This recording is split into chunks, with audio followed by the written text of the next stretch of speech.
This might come as a shock to you, but I am not exactly what you'd call a super fan towards the season of spring. The only real rebirth that occurs during spring is the re-establishment of my distaste towards the whole thing. Case in point, up here in Illinois, we had summery weather throughout March, and then April kicked off with snow. Spring is that weird adolescent part of the year that hasn't really figured out what it's doing, while fall actually managed to strike a more balanced climate. Now that I look at it, the structure of a year actually does seem to mirror the structure of one's life to the point where it's uncanny. That being said, spring break has always really stuck out to me for breaking this seasonal monotony. This has always been the break where my family plans out a big trip. These aren't my first experiences with going out of the country, as apparently my 8th birthday was a big enough deal to warrant a trip to Canada, but Canada was just America with moose merchandise, so I don't want to hear it. So yeah, here are my most captivating travel stories as an uncultured tourist. First and foremost, I gotta draw attention to just how close everything is in Europe. Rome and Venice are practically in 2 different continents culturally, but nope, both in Italy, whereas here you'd be hard-pressed to find anything that isn't cornfields. Not to diss the USA or anything, but a change of pace is the only thing that can keep a middle schooler sane in these times. Back to the funny Pizza Pie Mafia boot. The flight was pretty good, and I used that opportunity to watch The Office for the very first time. But they only had season 8 for some reason. The quality of the food lived up to my expectations set by professional comedian and Bee cosplayer Jerry Seinfeld. Or Cheesy HFJ. In general, I don't want to complain that much because flying overnight was such a cool and unique concept at the time. I didn't sleep, but that's really nothing new for me. Once we landed in Rome, I immediately fell asleep in our hotel room instead. Rome's a nice place, very historical and nice, I don't know. Though museums usually bore me to tears, that floofing Colosseum was the exception. He's giving the Middle Ages some stiff competition for most messed up torture methods. I had high hopes for the food, of course, and my expectations were actually exceeded. Good job, Italy. Your tendency to mold dough into 17 different kinds of shapes, for whatever reason, has created the highest class of cuisine. While in Rome, I also visited the Sistine Chapel, which was absolutely amazing, and how did Michelangelo do this? This is incomprehensibly intricate, and was probably pretty dangerous too. That same day I visited the Vatican. The line was very long and my feet were already hurting, but I liked the comically large sundial that displayed just how much time I'd been waiting in line for.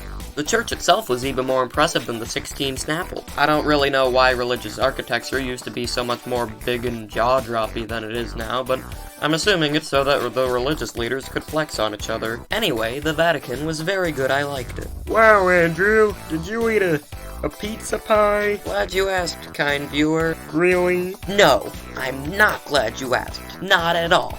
We had one pizza during our entire time in Italy, and we were repaid the following day with severe food poisoning. It was painful, I tell you, painful. Especially because it was pizza, and I wanted to enjoy that. After that whole fiasco, it was off to Venice, the city that's currently sinking into the ocean and will one day have the same reputation as Atlantis. If it means we get accordion-playing Italian dudes on long boats, it might be worth it.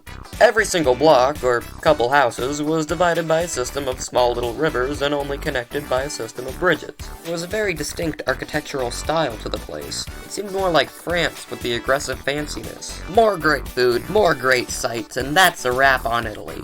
I saw no mafia, but what I got was certainly fulfilling. Next spring break. Oh wait, that's this year. That was last month. How crazy. The trip was to Belgium and France. Which is ironic, because we had planned to go to France in spring break 2020.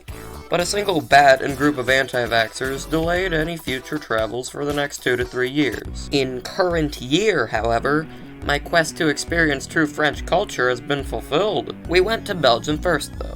Europe is super distinct from the 50-nifty in terms of its commute system.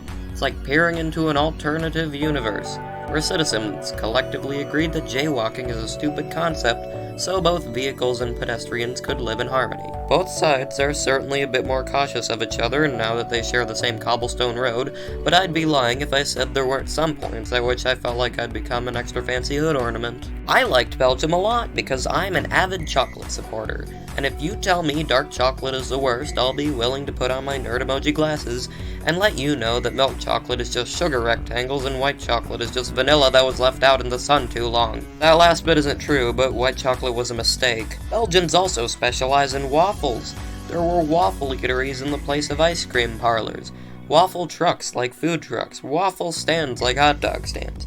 They're everywhere. And for you trivia geeks out there, Belgians also further prove that they were king of the fries. I like food, could you tell? We did see plenty of sights in Belgium, but the peeing boy should not be your country's main monument. Get a really big shape like everybody else. Speaking of which, I also visited the yeah, that thing.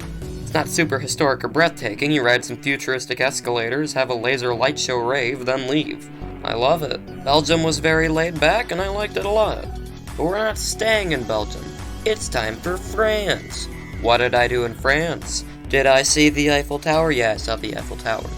Breathtaking view, which, as somebody with asthma, I guess I'm just easy to impress. I had never actually considered how big this thing was before actually experiencing it for myself.